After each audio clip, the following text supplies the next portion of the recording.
chers amis, nous allons aujourd'hui parler du film Le Comte de Monte Cristo, réalisé par Alexandre de la Patelière et Mathieu Delaporte, avec dans les rôles principaux Pierre Ninet, Anaïs de Moustier et Laurent Lafitte. Alors je vous fais l'injure d'un pitch.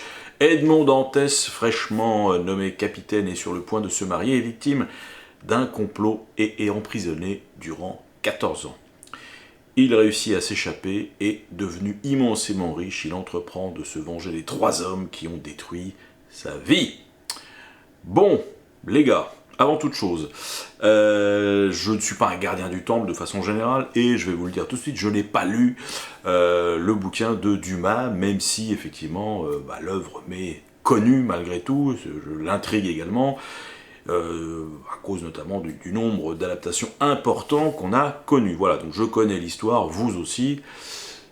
Parlons un peu du film. Alors, c'est, je crois, ça va être au moins la 25e, je pense, adaptation filmique, que ce soit télé ou cinéma.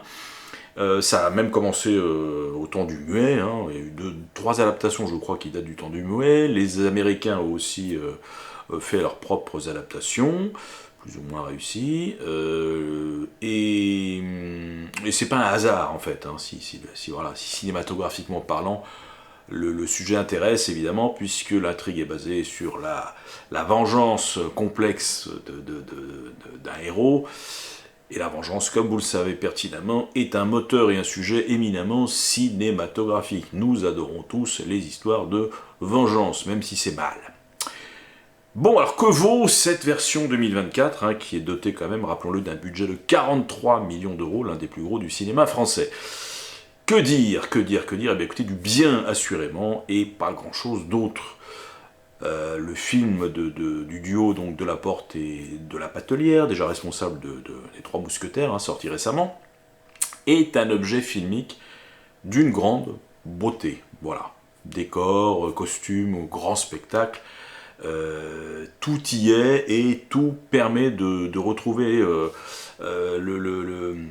l'esprit de sérieux des grandes heures d'un cinéma français appartenant aujourd'hui à une époque révolue. Voilà, l'œuvre de 3 heures est un écrin luxueux et immersif, relevé en plus par d'excellents comédiens. Voilà, côté gentil entre guillemets, on a le couple formé donc par Pierre Ninet dans le rôle d'Edmond Dantès et Anaïs de Moustier dans le rôle de Mercedes, qui fonctionne très bien, et je pense qu'il faut aujourd'hui de très bons acteurs pour faire passer finalement la langue de Dumas sans sombrer dans le ridicule, et ça fonctionne très bien parce que ce sont vraiment 2 excellents comédiens. Voilà, on croit à leur histoire d'amour sans aucun problème. Côté méchant, évidemment, alors on a l'inévitable et excellent comme à chaque fois Laurent Lafitte. Voilà, il est bon là également. De mon côté, petite révélation dans le rôle d'un autre méchant, c'est Patrick Mille. Patrick Mille avec une barbe qui lui confère une densité de comédien assez intéressante et qui joue un méchant de façon brillante. Voilà, une petite révélation pour moi. Patrick Mille, même si c'est pas un lapin de 6 semaines, mais je l'ai rarement vu dans des rôles de méchant de cet acabit. Hormis quelques bugs dont je vais rapidement parler, alors concernant notamment le physique du héros, il y a un truc assez étonnant, c'est qu'il arbore à mi-parcours une cicatrice dont on ne sait rien, comment elle est arrivée là, pourquoi, comment, on ne sait pas. Alors je pense que ça fait peut-être partie de séquences qui ont été abandonnées sur la table de montage, mais j'ai pas compris. J'ai quelques réserves également sur les tatouages que Pierre Ninet arbore, notamment dans le dos, des tatouages qui me paraissent bien anachroniques au niveau de leur qualité. Mais bon, c'est de l'ordre du détail. Il y a également quelques petits anachronismes inclusifs, pour ne pas dire woke. J'ai pas envie de vous énerver, mais avec notamment un couple de jeunes lesbiennes qui est totalement absent de l'œuvre de Dumas. Mais l'un dans l'autre, ça se tient vraiment d'un bout à l'autre et ça se regarde sans aucun ennui. Alors, évidemment,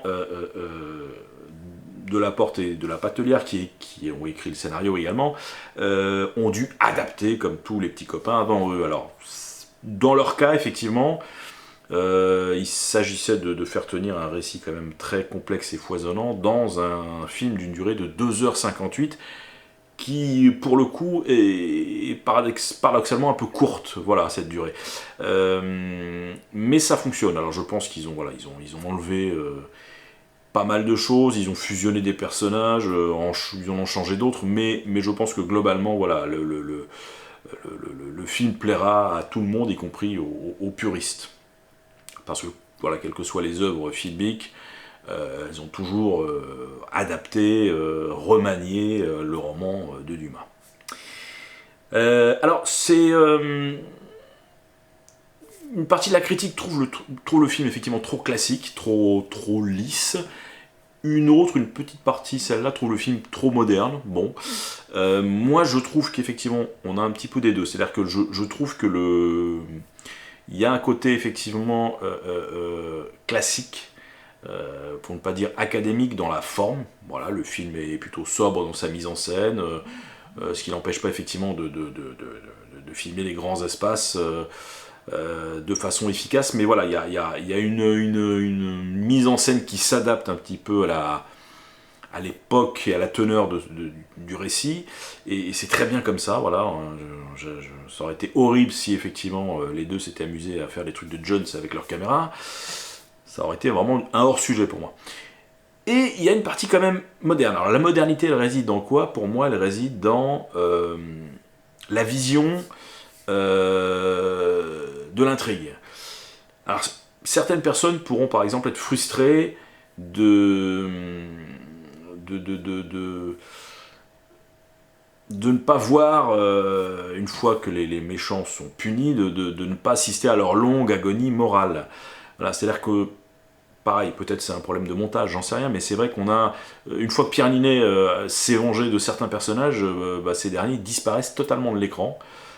Voilà, terminé.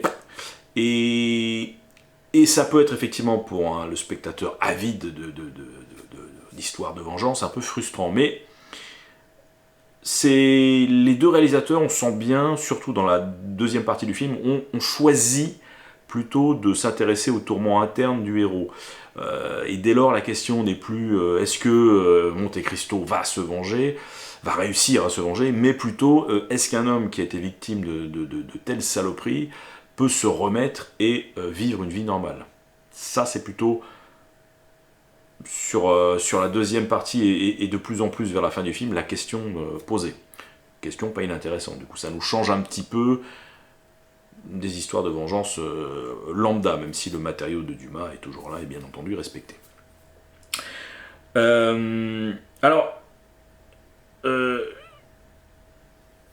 Bon, le film est un carton, hein, je l'ai vu dimanche, il est sorti vendredi, donc le film cartonne, etc. Je ne vous cache pas que j'étais dans une... j'ai vu ça à 10h15 un dimanche matin, il n'y avait que des vieux dans la salle, et je crains que le bouche-à-oreille ne soit pas forcément génial sur ce film.